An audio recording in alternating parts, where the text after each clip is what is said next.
जी मिर्जापुर श्री हरिवंश महाराज जी। राधा वल्लभ श्री हरिवंश महाराज जी, आपके चरणों में कोटि कोटि प्रणाम। महाराज जी, आपका सत्संग सुनता हूँ और कृपा का अनुभव है। महाराज जी मेरा प्रश्न है कि आपसे सारी दुविधाओं और समस्याओं का समाधान प्राप्त होने के बाद भी महाराज जी आपकी बातें जीवन में उतारने में असमर्थ हो रहा हूँ महाराज जी। इसके लिए महाराज जी असमर्थता इसीलिए कि भजन नहीं है। अगर भजन रूपी अध्यात्म बल हो तो समर्थ हो जाओगे। कौन सी कठिन बात है, आप हमें बताओ क्या कठिन बात है। महाराज जी, मैं जब पिछले बार आया था तो अवलो नसानी अपना नसियों का संकल्प आपसे कहा था टूट जाता है, तो आपने कहा था कि मतलब बड़ा वृक्ष होता है ना, तो जब वो आंधी में उखड़ जाता है तो महीनों हरा भरा दिखाई देता है, लेकिन उसकी जड़ नहीं होती। समझ रहे हो ना।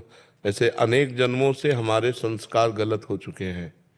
अब हम शरणागत हैं, माने उनकी जड़ उखड़ गई है, पर वो हरे भरे कई महीनों तक दिखाई देंगे। तो ये हो सकता है कि कई वर्षों तक आपकी शिथिल साधना होने के कारण आपको विषय आकर्षण करके भ्रष्ट कर दे, लेकिन विश्वास करो, आप शरणागत हो, आप भगवान के जन हो, एक दिन विजय प्राप्त करोगे। ये दृढ़ विश्वास रखो और नाम जप करते रहो, और जितना बच सकते हो बचते रहो। जब ना बचने की बात आवे तो ऐसे हो जाओ भगवान से, आप मुझे बचा लो, हमारी बात मानो। ऐसा करना, जहाँ कहीं गलत हो रहा हो तुम्हारे जीवन में और तुम अपने को न रोक पा रहे हो, वहाँ से हाथ उठा दो। हे भगवान, आप देखना, अब आप संभाल लेना, मेरी सामर्थ्य नहीं है, मुझे आपकी माया प्रचंड है, घसीटती जा रही, मैं गलत जा रहा हूँ। प्रभु मैं जान रहा हूँ कि मैं गलत हूँ, लेकिन मैं नहीं रुक पा रहा हूँ। प्रभु हम पर कृपा, वो जरूर बल देंगे, वो कोई ऐसा रास्ता बना देंगे कि आप निकल जाओगे। समझ रहे हो ना। लेकिन आप जानबूझ करके गिरोगे तो फिर नहीं, फिर तो पड़े ही रहोगे वहीं। जानबूझ करके अगर जहर खाओगे तब तो मर ही जाओगे। अगर कोई धोखे से जहर खवाएगा तो भगवान बचाने का चांस है। मीरा जी को जहर पिलाया तो बच गए ना, लेकिन जानबूझ के जहर खाओगे तो मर ही जाओगे। फिर ये जहर से भी विषैला है विषय, बहुत जन्मों से भोगते आ रहे हैं। तो जहाँ अब लगता है कि हम गलत काम नहीं करेंगे, अवसर मिला तो फिर गलत कर बैठते हैं।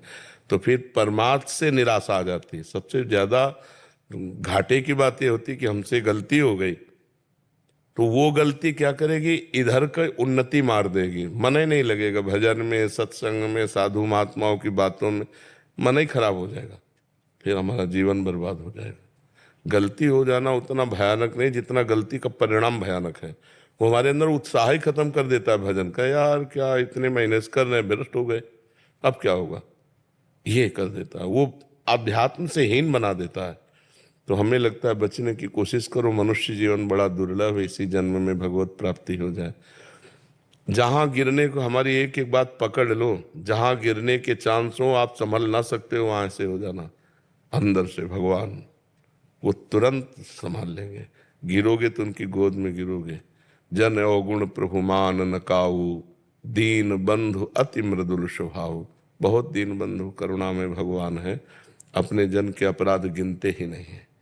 प्रभु जी, घर पे भगवान जी शिव जी का मंदिर है, लेकिन जब से आपको सुनने लगे हैं तब से श्यामा श्याम और आपको विराजमान किए हैं। शंकर जी की कृपा से ही श्यामा श्याम के चरणों में प्रीति प्राप्त होती है। आप तो मंदिर में बात कर रहे हो, हम तो काशी में रहते थे। शंकर जी के ही पूर्ण अनन्य पूरे विरक्त केवल शंकर जी, और कुछ है ही नहीं।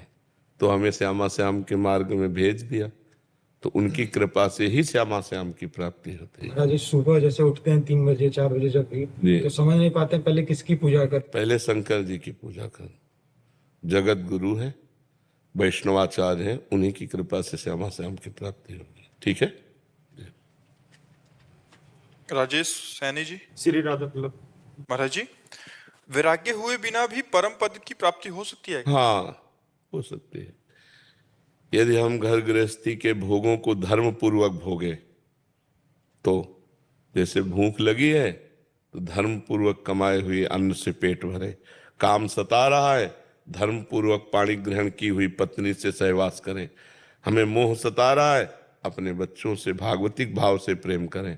धर्म के अंतर्गत किया हुआ भोग मोक्ष की पदवी प्रदान करने की योग्यता प्रदान कर देता है, और अधर्म से किया हुआ भोग नरक की गति प्रदान करता है। धर्म पूर्वक काम भगवान का स्वरूप है, अधर्म पूर्वक काम नरक का स्वरूप है। कामः क्रोधा तथा लोभा तस्मादेत्र्यम तजे त्रिविधम नरकस्येदम द्वारम।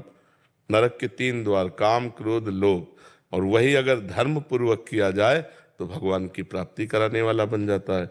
तो आप अधर्म का त्याग करके भगवान का नाम जप करते हुए घर गृहस्थी में रहते हुए यदि भजन करो तो भगवान की प्राप्ति हो जाएगी।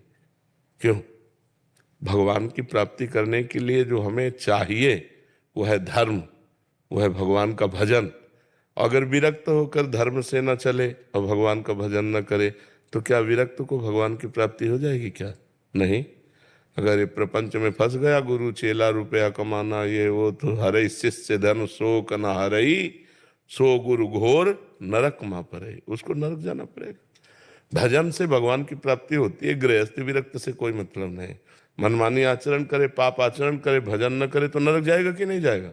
अच्छा रुको, बाबा जी बन करके यहाँ गलत काम करे तो कानून बंद करेगा कि नहीं करेगा? यहाँ का कानून उसको उठा के बंद कर देगा कि नहीं कर दे?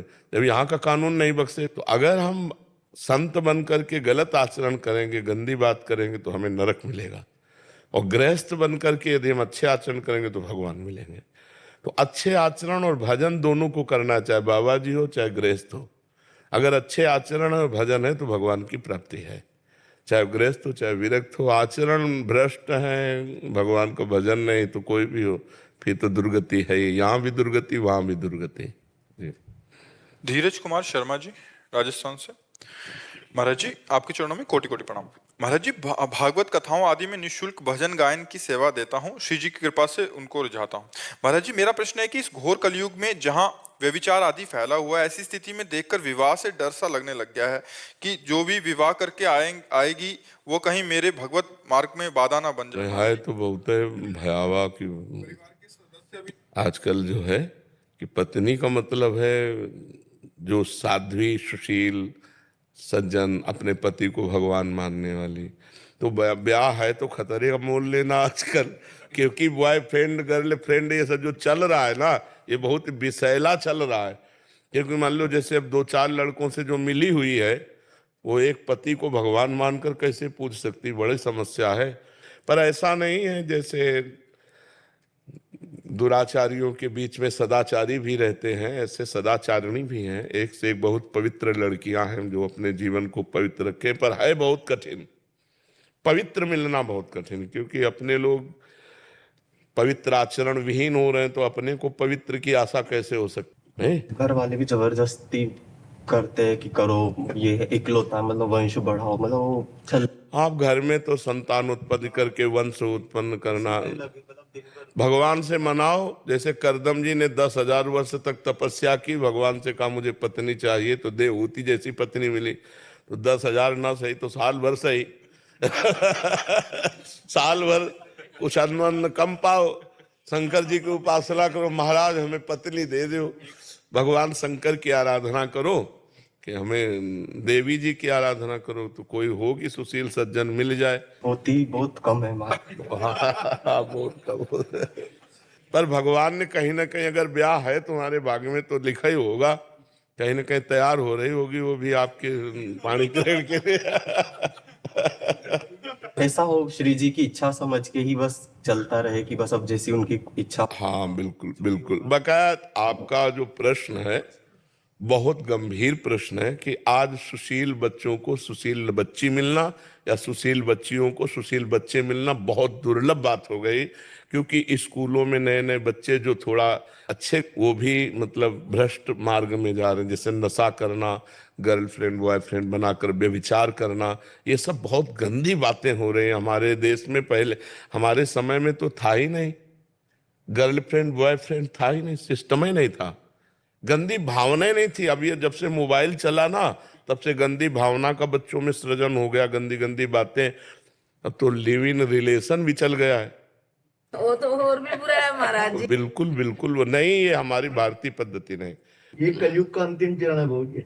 अभी तो प्रथम चरण है, 4,32,000 वर्ष का है, जिसमें अभी 5,000 के ऊपर हुआ है, अभी तो 32 पूरे नहीं हुए। अरे भा भ्रष्टाचारा सम संसारा धर्म सुनई नहीं काना, कलिकाल बिहाल की मनुजा नहीं माने को अनुजा तनुजा। ऐसा मतलब समय कलिकाल का आएगा, कहाँ से कौन से क्या क्या चरित्र हैं, अब कैसे मतलब उसकी व्याख्या कैसे करें।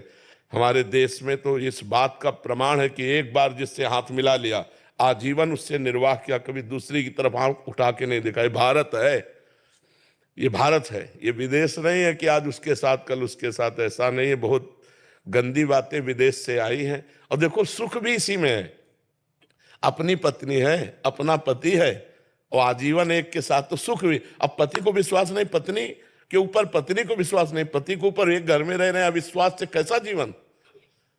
तो आज का समय बहुत विचित्र है, बहुत विचित्र है। भगवान बचावे, किसी को चरित्रवान पति मिल जाए या चरित्रवान पत्नी मिल जाए तो बड़ी कृपा समझो भगवान के। नहीं तो आजकल देखो सब चरित्रविहीन हो रहे हैं, नए नए बच्चे विशेष। तो व्यभिचार प्रवृत्ति तो मलिन प्रवृत्ति है, इसमें कैसे कहा जा सकता है कि हमारी संतान है। वर्ण संकरता फैल रही, पितरों को श्राद्ध तर्पण आदि नहीं मिलेंगे, सब तरह से अधर्म की वृद्धि हो रही है। हमें लगता है सुधार करो भाई, जो सुन रहे हो अपने चरित्र को पवित्र रखो, अपने जीवन को महान बनाओ। ये सब गंदी बातों से कोई महान नहीं बनता है।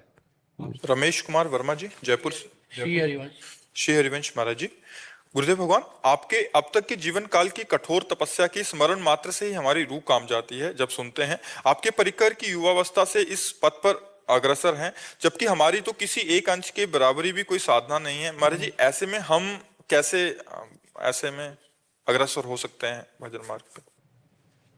इंजन में पावर होता है, डिब्बे में पावर नहीं होता। डिब्बे में कनेक्शन होता है इंजन से। इंजन में 2-4 लोग ही बैठ सकते हैं, डिब्बे में सैकड़ों लोग बैठ सकते हैं। हम लोग हैं डिब्बा, इंजन है आचार्य और गुरु, कनेक्शन है बहुत जोर का। तुम हो यात्री, चुपचाप डिब्बे में बैठे हो, काहे परेशान होते हैं?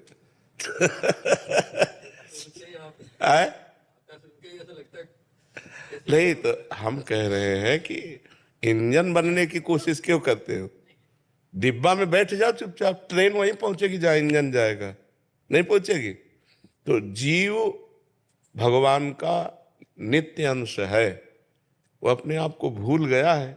संत सदगुरुदेव उसे जागृत कर देते हैं, वो उनके वाक्य पर बैठ करके परमात्मा स्वरूप का दर्शन करता है।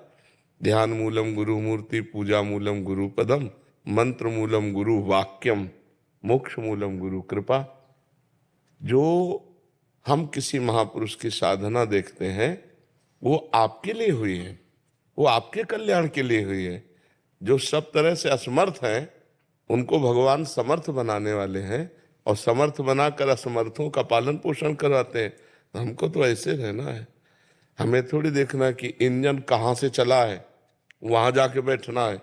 नहीं, जब मथुरा स्टेशन आ गया है हम यहीं से बैठ लेते हैं, अपने लक्ष्य को प्राप्त होते हैं। तो हमारे सामने जो महापुरुष है, संत जन है, हम उनका सानिध्य लेते हैं और उनके वचनामृत का पान करते हुए उनकी आज्ञा के अनुसार चलते हैं तो लक्ष्य की प्राप्ति हो जाएगी। जरूरी थोड़ी वो जितना तप किए हमको उतना तप करना पड़ेगा, नहीं, हम तो उनकी कृपा से पार हो जाएंगे।